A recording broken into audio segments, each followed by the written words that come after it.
Marília, agora um assunto falando um pouquinho de economia, um tema muito falado. Bom, nós saímos aí da era Dilma de uma taxa de juros de 15%, taxa Selic, né? E aí a gente entrou num governo novo, a gente veio parar numa taxa Selic de 2%. Só que, neste momento, nós estamos vendo o quê? Os preços dos produtos estão muito caros. A gasolina, a carne, a luz, o preço do carro seminovo, tá tudo muito caro. Como você acha? Teve algum erro na condução do ministro da Economia e do governo em relação à taxa de juros versus a inflação? Olha, André, essa é a pergunta do momento, né? Muita gente falando, é um assunto bem polêmico, tá? Eu vou dar o meu ponto de vista, mas eu quero deixar claro que tem muita gente que discorda de mim e acha que o Banco Central errou, tá? Eu não acho que o Banco Central errou. Por quê? Num primeiro momento da pandemia, a gente teve um cenário deflacionário, quer dizer, os preços caíram. A gente teve deflação no IPCA do mês, né? No índice de inflação. Por quê? Porque parou tudo, né? A economia congelou, ninguém mais consumiu e os preços desabaram. Então, o Banco Central, ele é uma instituição que controla, né, a Selic, ele é uma instituição técnica. Ele segue um modelo e ele tem que ser técnico. Ele não pode decidir, da mesma forma que ele não pode subir a Selic quando ele quiser, ele não pode cair a Selic quando ele quiser. Ele tem que seguir um modelo. Então, ele chega com um modelo, você coloca lá expectativa de inflação, expectativa de atividade, expectativa de não sei o quê, o modelo dele te cospe o número de inflação. Se esse número de inflação está acima da meta, ele tem que subir a Selic. Agora, se esse número de inflação do modelo está abaixo da meta, ele tem que cair a Selic. E foi o que ele fez. A gente estava tendo deflação, os preços não paravam de cair, a gente estava numa recessão nunca antes vista, né? Esse negócio de parar a economia é muito sério. Então, ele reagiu da forma que o modelo diria lá para ele reagir. Naquele momento. Naquele momento. Talvez o erro dele esteja muito mais voltado a... O segundo impacto da inflação foi inflacionário, né? Porque daí veio o auxílio emergencial. Segundo lá o estudo do Verde, as pessoas em média passaram a ter um rendimento 38% maior do que elas tinham antes da pandemia, né? Com o auxílio emergencial. E isso aumentou o consumo. E, por outro lado, você teve um desarranjo nas cadeias produtivas, que faltou produto e os preços subiram. Então, nessa hora, ele poderia ter agido mais rápido, né? Talvez esse tenha sido o erro. Mas eu acho que na hora de cair a Selic para 2, ele fez um pouco do que estava no modelo. Talvez a gente, se estivesse lá olhando para a situação e pensando assim, caramba, é uma pandemia, vai todo mundo ficar em casa, a atividade vai emburacar. Talvez a gente tivesse feito a mesma coisa. Ou seja, incentivar o mercado a consumir, né? Porque tá tudo fechado. Pô, vamos diminuir ali a taxa, né, Carol? Pra gente tentar incentivar o consumo e vencer um pouco a pandemia. Até acho que o governo também... É complicado avaliar o governo às vezes, porque essa pandemia veio num momento... Pô, sei lá, o governo tinha um ano, né? O Bolsonaro tinha um ano de governo. E aí veio a pandemia e atrapalhou completamente os planos, né? Com certeza. Agora, todo mundo fala muito dessa questão macro do dólar. Porque o dólar é assim, todo mundo, não dá para acertar o dólar. Nem o melhor economista do mundo acerta o dólar. Quanto que vai ficar? São expectativas. O que poderia ter sido feito, mas a gente tá vendo o dólar aí, sobe e desce, né? É uma montanha-russa. Uma montanha-russa. Eu já falo mal, porque eu já abrevio, sabe, pessoal? Como é que é? Falei pra ela ali fora, tem problema. O que poderia ter sido feito, na sua opinião, para não ter esse aumento tão grande aí do dólar? Eu acho que o dólar veio também como consequência dessa Selic muito baixa, né? Porque a gente é um país emergente, a gente é mais arriscado do que o resto do mundo.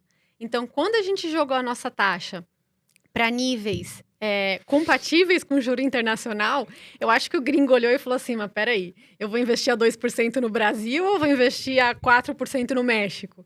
Né? Então, começou aí fluxo mais para lá. Mas a própria desvalorização cambial era uma política que o próprio Guedes falava que queria, né? Joga a taxa de juros lá embaixo, desvaloriza a moeda, a gente fica mais competitivo. Então, de uma certa forma, quando você reduz a taxa de juros, você diminui a sua atratividade e o gringo sai daqui, né? O gringo vai para outro lugar que rende mais ou que é mais seguro, dado aquela taxa de juros. Então, a gente teve esse impacto.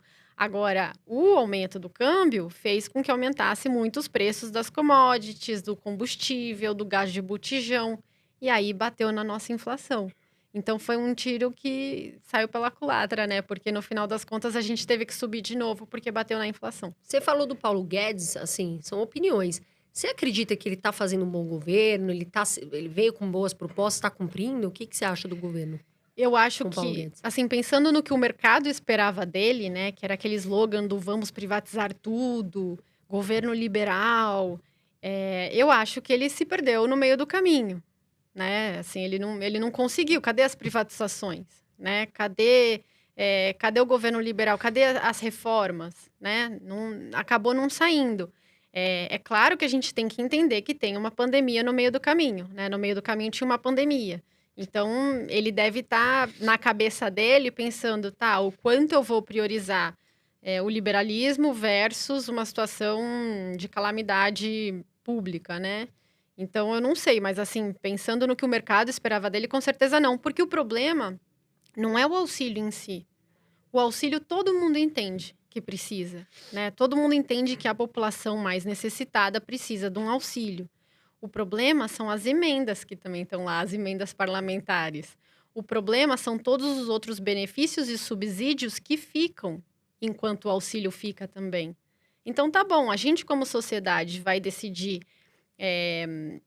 dar subsídio, dar auxílio emergencial para os pobres, porque está numa fase que eles realmente precisam muito, teve inflação e pandemia, eles perderam muito emprego. Legal, todo mundo como sociedade aceita.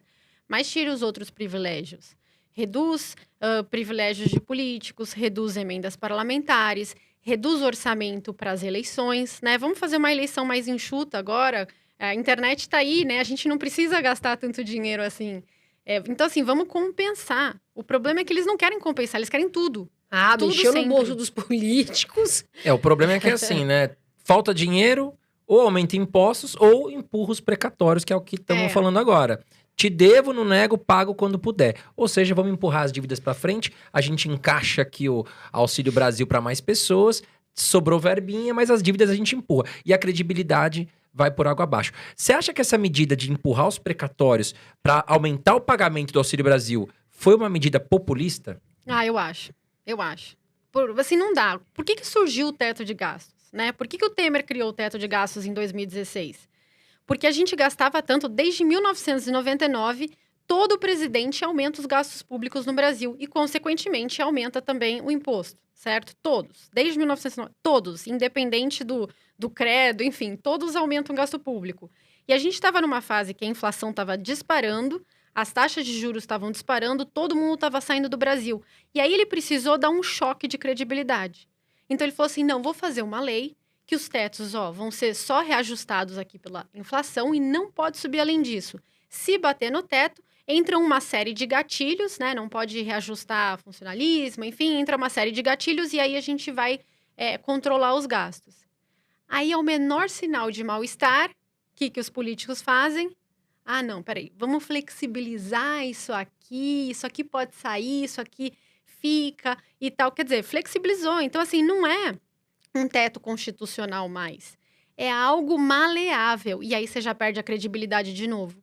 Então, o investidor externo que pensava no Brasil como uma oportunidade, agora vai pensar, mas lá tem muita instabilidade, uma hora tem teto, outra hora não tem. A dívida pública vai para 90% do PIB, e aí o que vai me garantir que eles vão pagar essa dívida? Então, assim, o Temer deu choque de credibilidade. Cabia ao Congresso simplesmente manter o que estava antes na legislação. E não, eles acharam um jeito, que agora é a PEC, de flexibilizar aqueles limites constitucionais e aquele crescimento pela inflação. Então, não dá. Quando você finalmente precisa usar os gatilhos do teto, você flexibiliza o teto, aí tá errado. Aí não é mais um teto.